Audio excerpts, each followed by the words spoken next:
Hi, everyone, and thanks for joining us today. My name is Tom Beaupre, and I'm here with my colleague Eugene Ng. And you've joined our web conference. It's obviously because of concerns and questions you may have regarding maintaining your compliance during the COVID-19 crisis. So we're going to ask you to hold off your questions until the end of the talk today, at which point we're going to open up the chat feature. And we'll be moderating the chat questions and answers, and we have a large number of attendees, so we will get to all your questions.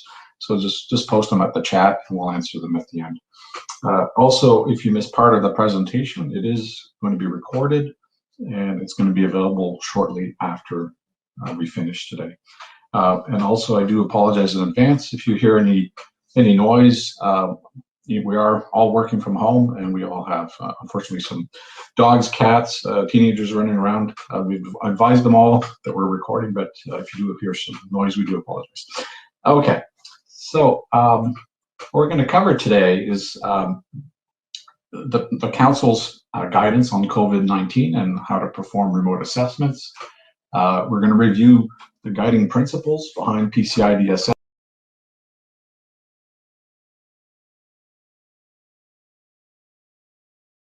PCI DSS and the various roles, and we're going to talk about our approach to remote assessments, and then we're going to open it up to some frequently asked questions, and we're going to have a Q&A session afterwards.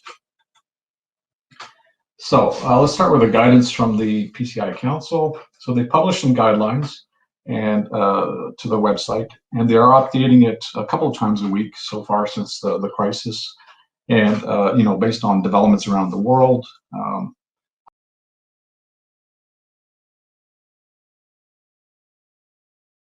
health restrictions, etc., they have published some guidelines.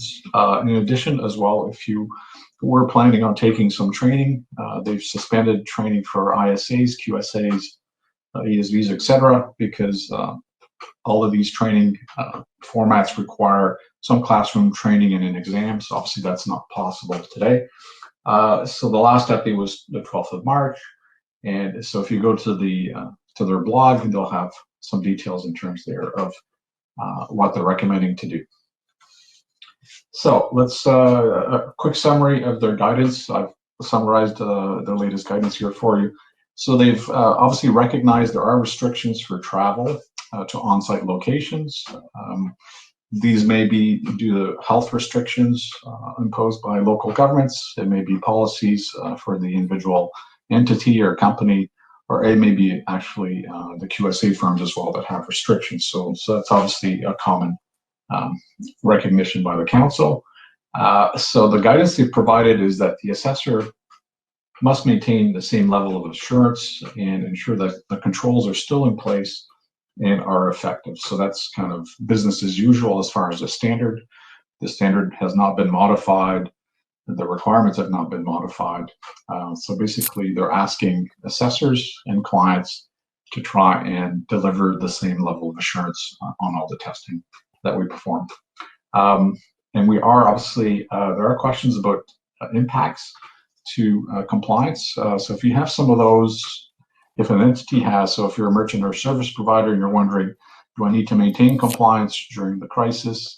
The PCI Council is saying, yes, you do. And any kind of discussion around maintaining compliance challenges should be discussed with either your acquirer and or the payment brand. So that's kind of the best way to do that.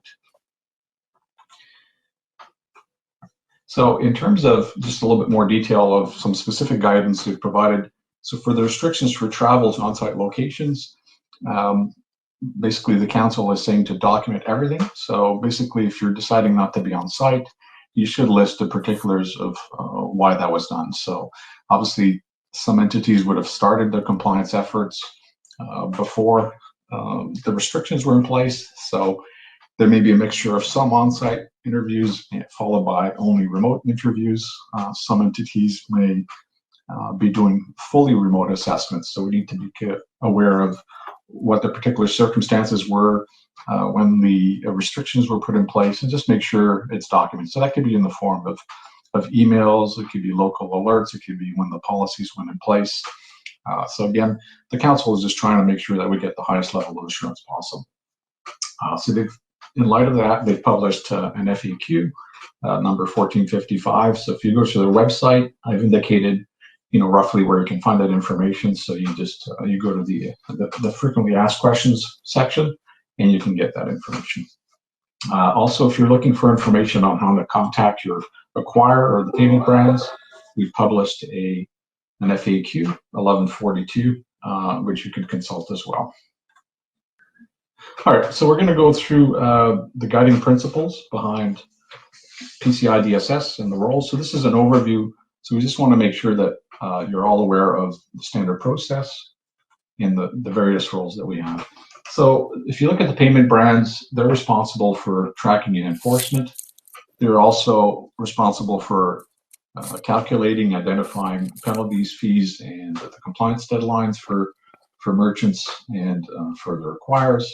And they also are in charge of the validation process and who needs to validate. So they obviously define the merchant levels, the service provider levels, and typically most of the car brands for level 1 merchants require on-site assessments. That's pretty much a given. And they are also responsible for approving compliant entities. So they do review the report of compliances in some cases. Sometimes it's the attestation of compliance, but they are responsible for approving those. And if a merchant or service provider wants to be posted on, for example, the Visa service provider listing, they are also responsible, obviously, for posting those. The role of the acquirers, so basically, typically quarterly reporting. Some of the acquirers, depending on the payment brands, may only provide semi-annual updates, but typically it's a quarterly reporting of the status of all of the merchants for which they have interconnection into.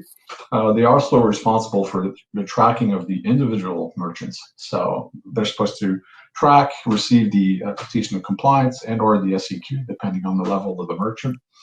And for non-compliant merchants, they are also responsible for applying the prioritized approach program and ensuring that merchants are working towards compliance. They do also obviously levy the fines and penalties from the car brands. Usually this is a flow through.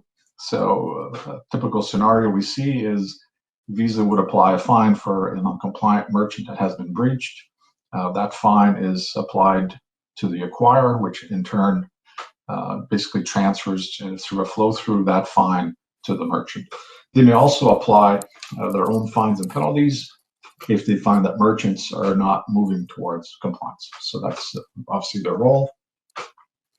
For the role of the QSA, these are the kind of guiding principles. There are basically 8 of them, and there's the 4 C's.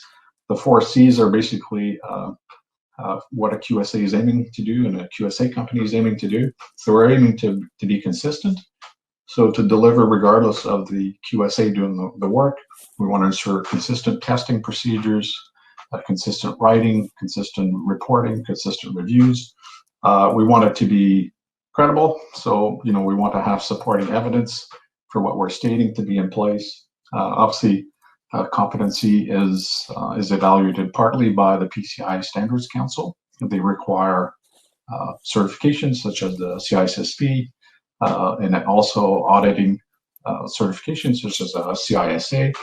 And obviously they want you to be conscientious, which basically means, paying attention to the details, ensuring you review evidence presented by the client, and basically that's the 4 C's. As far as the impact to remote assessments, I've identified 2 principles, which I think are the mainly impacted principles that from the restrictions, and I'm going to kind of run through those in a little bit more detail here. So, what has M&P done to help our QSAs and our clients?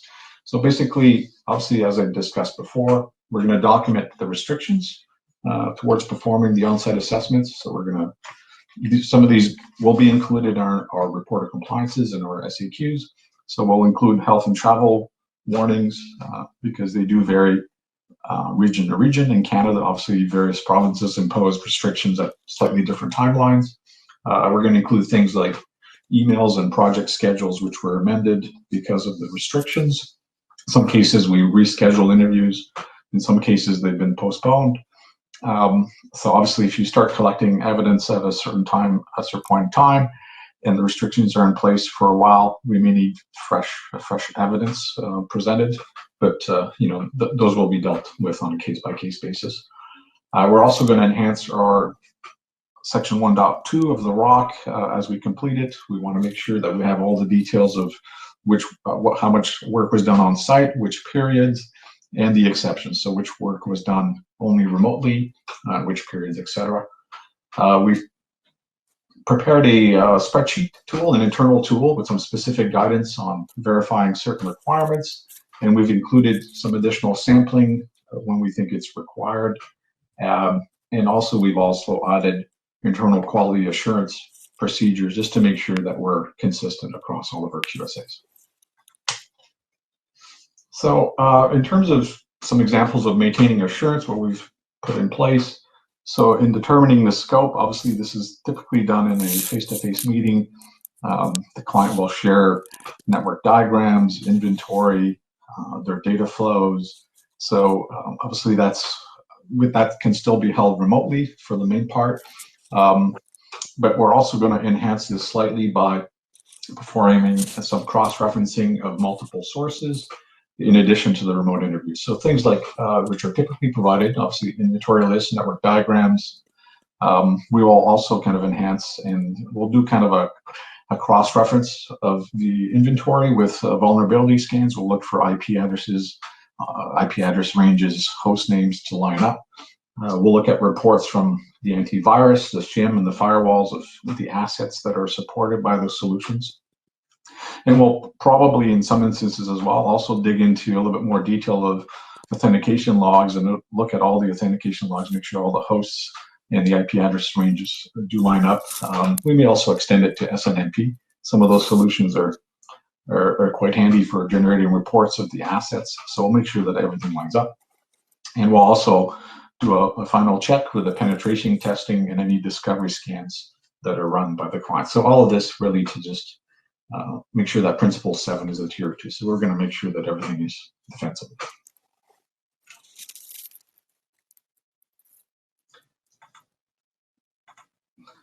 All right. So we're also going to look at documenting the type of constraint that we may have had in some particular instances. So obviously the intent here is to ensure that the testing meets the original intent of the requirement as much as possible. If there are, for example, physical access constraints, we will list when and where the restraints were put in place. And we will be using tools such as real-time audio and video in lieu of the physical visits. So for instance, if we can't do a physical visit of a data center, we will, using the floor plan, ask if someone is available to go on site to capture some video of things like turnstiles, camera locations, the front reception area, the logbook, etc. So obviously this is on a case-by-case basis, but that's kind of an example of what we'll look at. In the case of a call center, obviously if a call center is operating at reduced capacity and we can still have staff walk us through the layout, that's what's going to be done. In the event where a call center is closed completely and staff are working remotely from home, again, we'll be looking for more evidence of, are the physical restriction procedures in place for the staff working from home? Do they have a private area? Has the policy been signed and reviewed by the staff? Those kinds of things.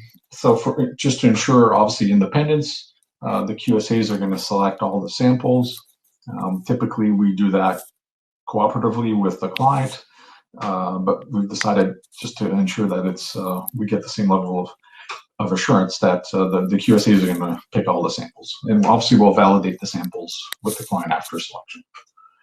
For a situation where there's a network freeze, a brownout, or there's some blackout constraints, some of our clients have what are deemed critical or essential services. So in those cases, we'll need to look at the dates and the justification for the brownout, the blackout. We'll look and work cooperatively with the client, just ensure, okay, are there certain periods where we could fix an issue, we could patch systems, how critical is the patch, some mitigation in place. So obviously, the aspect of risk analysis may come to play and may actually play a larger role in some of our assessments. And finally, we're going to look at things like staff constraints, how much staff is available, when were they not available, how documented is that? Can we get something from HR?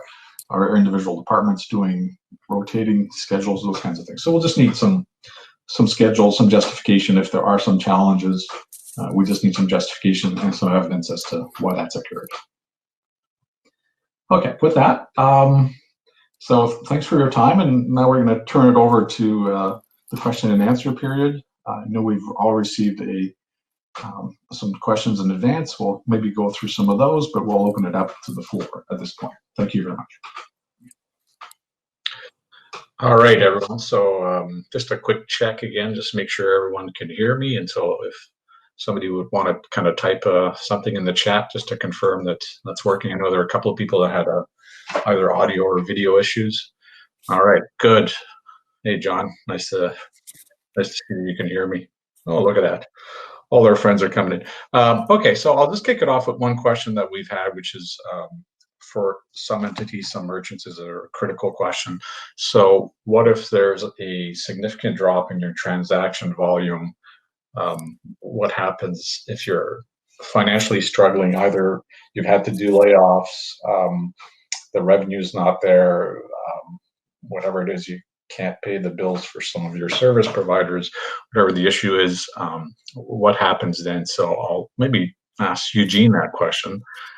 Eugene, what do you think should happen there? What's going to happen? And hopefully we can hear Eugene.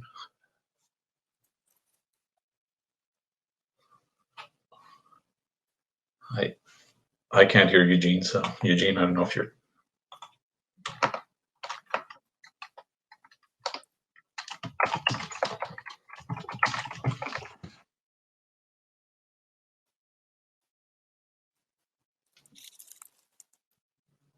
Eugene's typing.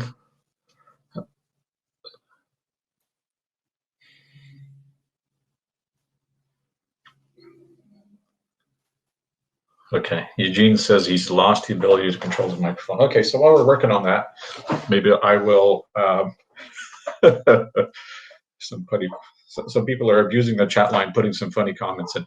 So basically, I mean, obviously, if there's a challenge around volume and transactions, the council is not going to allow a waiver of any type.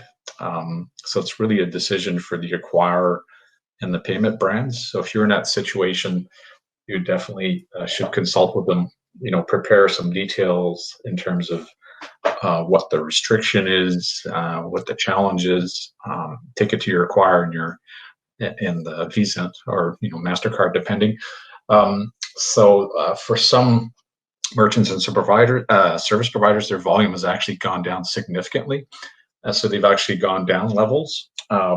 So in those cases, that may be some relief that's automatically granted by the acquirer or the card brands. So for instance, if your volume used to be over 250,000 or 300,000 transactions in your service provider, previously you would have had to complete an on-site SAQ or ROC, so you may get some relief and just be able to do just a self-attested SAQ. So that would be kind of some relief there. So I don't know if Eugene's back or not, but maybe I'll ask a question here for Adriana. So in terms of privacy implication, anything that you would be you could throw in there or suggest in terms of the new means of operating? So hopefully we can hear Adriana. Yeah, can you hear me? Excellent, yes. Okay, great. So yeah, that's a very good question, Tom. And I think within the context of all of us working from home and trying to accomplish the task that we need to accomplish, there are some privacy considerations that we need to be aware of. So one of them as we talk about employees and who might be available, it's important to note that privacy still applies. So if you do have employees that might be not available because they might have been identified as having COVID-19, or they are in isolation because they might have been exposed, it's important to note that that information should not be disclosed outside the number of people that really need that information. Also, as we are all working from home, some things to consider within, I think Tom mentioned during the presentation, within, for example, the context of call centers. If we need to see samples of people's desks to make sure that they are implementing the procedures, it's always important to remember that, within this context, we have children and other things running around. The pictures that are taking, or if there are videos that are taking, to be cautious what information is in there, and if there are any privacy concerns, how that information, those pictures or those recordings are shared to ensure that privacy is maintained. Perfect, thanks. So just to open it up again, so if you do have a question, please type it into the chat. So we're monitoring that. So Eugene is still okay. He's just he's lost his microphone access for some reason. So I'll talk about maybe another question that we had received. One was, what if through no fault of their own, an entity depends on a service provider? So there, it could be a managed firewall, logging. It could be a data center that has issues. So what happens if those companies are unable to demonstrate compliance? What do you do? So here we're into more or less a compensating control situation. So obviously there may have been some extreme justification for the issue. So, just from a pure business perspective and personnel, and there may also be some technical constraints. So maybe, the demand on the internet, the demand on the platforms maybe goes up and traffic is not as reliable. So maybe there's some logs missing, those kinds of things. Log rotation happens and there's no issues there.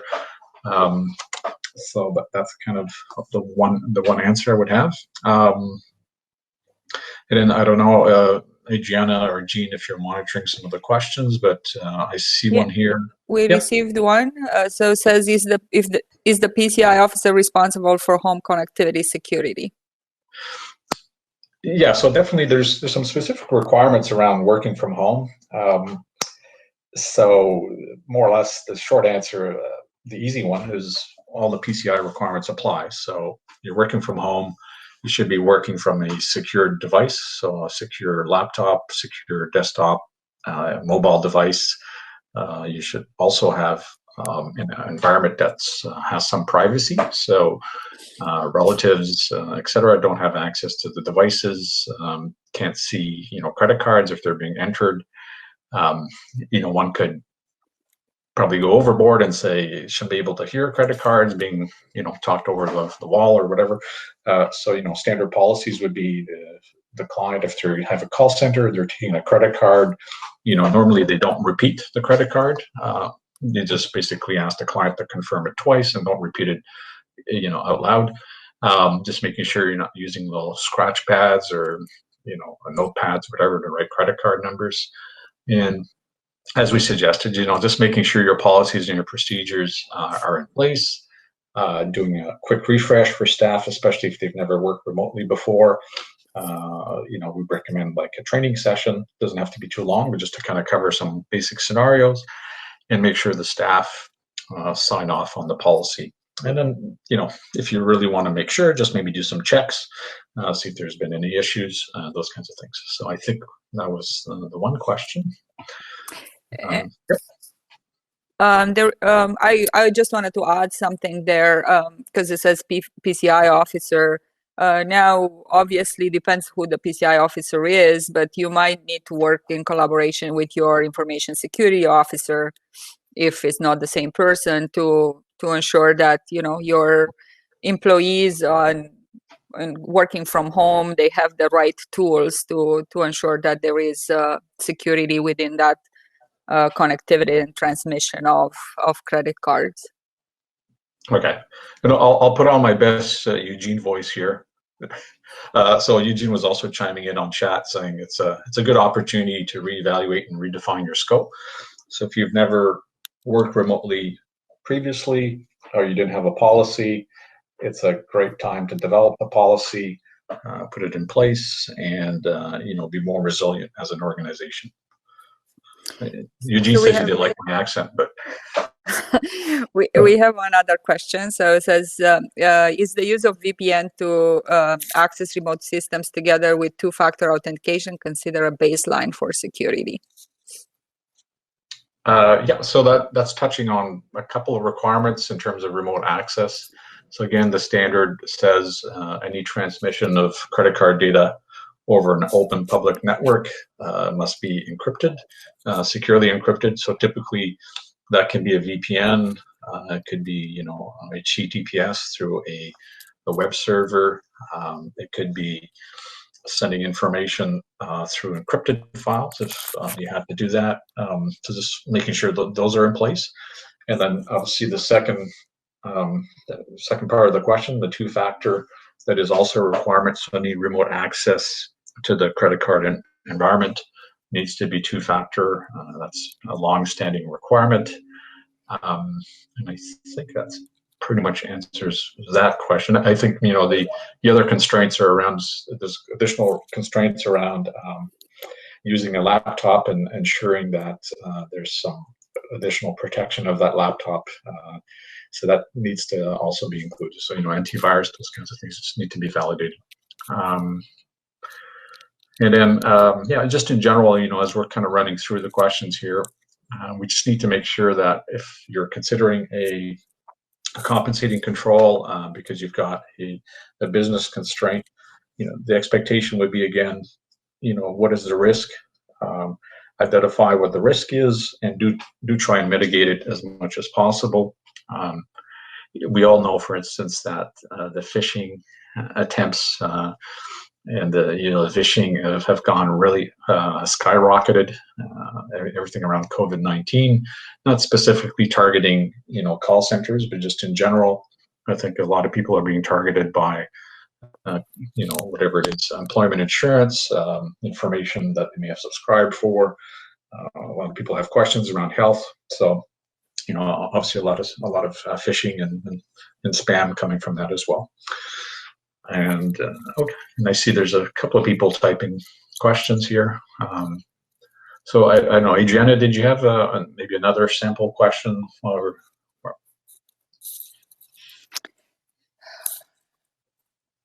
Sorry to put you on the spot there. Yeah, sorry. I'm just no going through my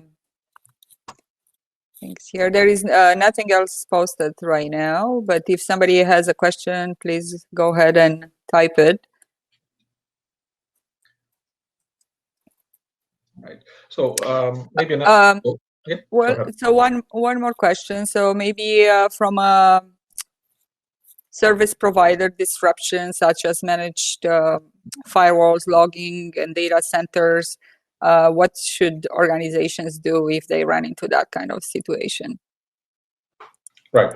So I think I partially answered that one before, but basically, depending on the severity, let's say you've outsourced some of your logging, that service provider has a challenge, either demand is higher than usual because they're accepting more traffic, because people are, what's underway right now is I think a lot of organizations are looking at the resiliency.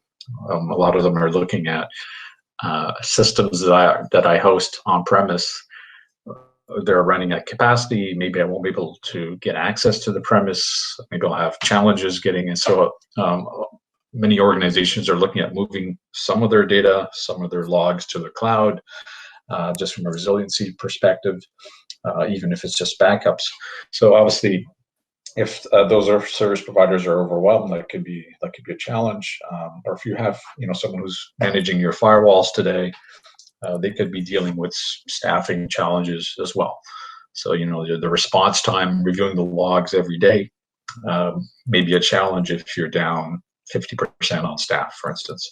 So I don't think that's the case so far. I mean, from all instances and what we're seeing, it's hasn't been a dramatic impact to remote the ability to work from home, but it could happen.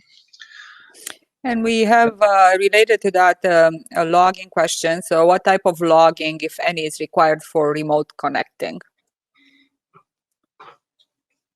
Yeah. So again, what the council, what the requirements are. So if you're accessing remotely, there should be all the authentication attempts should be there, successful or not successful. So I think that's a pretty kind of table stakes requirement. So all logging of your VPN connections, the duration, the attempts, the timeout values, making sure those are in place, connections are terminated. If there's any issues, sorry about that. I'm getting some messages coming in. So basically, there's no relaxation of the requirements. So basically, everything that you needed to do before to capture all the authentication mechanisms is required. And I did have one more here that kind of came in that partially answered before, but how to deal with potential staff unavailability or illness. So again, it's a constraint. So you need to document as much as you can the details of when the unavailability of the staff came. It doesn't have to be necessarily names, but perhaps at least having percentage of staff unavailable, reduced hours, those kinds of challenges.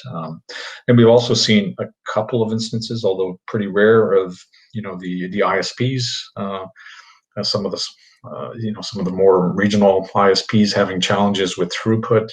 I think the initial problems and challenges of equipment actually being unavailable and the service being impacted are pretty minimal. And I think, by and large, our ISPs are doing a fantastic job keeping the networks running through this challenging time. I think, the figures that we've seen as public or whatever, an increase of at least 60% or more in some cases of the traffic, and the traffics are quite robust and handling it well. So I guess another question that I had here was more related to scope. So as organizations, I know in some cases the transaction volumes are getting low, but in some cases, as organizations ramp up their ability to connect with their customers on websites and start putting tools in place, what does that mean from a scope perspective for PCI? Because we've seen so many organizations these days trying to ramp up their operations and be able to provide services online and deliveries and things like that. If you want to comment a little bit on that, Tom. Right. So I think, just to maybe paraphrase that question. So in the service industry, for instance, restaurants have a lot of restrictions in terms of actually being open. They can still offer a takeout service, or I guess in some cases a pickup at the door, or remotely at a window. So what we've seen there is because people are not able to pay directly on premise, are there other forms of accepting payment? So the typical classic case was through a PIN pad or a point of sale terminal. The customer tap or swipe or insert, do the dip and chip kind of thing. So what we've seen is some of these companies have gone with the virtual terminals. So they have a virtual terminal for their employees, and they are now entering the credit card and the PIN through the virtual terminal. So typically that would change your scope at a minimum, because now you've got a workstation, a network, a number of elements possibly in place. So what we recommend there is really just ensuring that you drop a you drop a document, show how your scope has changed, and then at a minimum you should do a risk analysis on some of the key controls, such as, is that workstation running an antivirus? Is it patched? What does my network connectivity look like?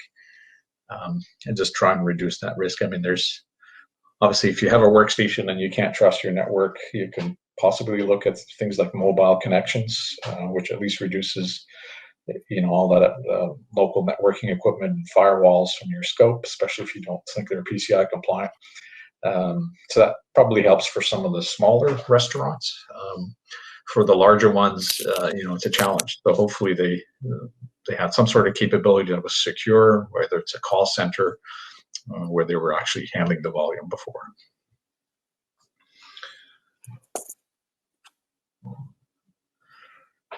Okay, so I see Eugene doesn't have any additional questions. So with that, maybe one last chance. So if anybody wants to start typing something for a question, or monitoring the chat, but if that's the last question, we'll stop it there. And as we indicated previously, the session is recorded, and I believe we also were successful in recording this Q&A, so that will be available to the participants. So again, thank you very much for attending today. I know it's a challenging time for everyone, and sometimes compliance is not top of mind, but obviously, the guidance is clear. The council wants PCI compliance to continue, and then any leniency is really going to come from the acquirers and the card brands. So when in doubt, consult them, or obviously consult your QSAs. All right, thank you. Thank you very much again today, and hope everyone is safe and sound.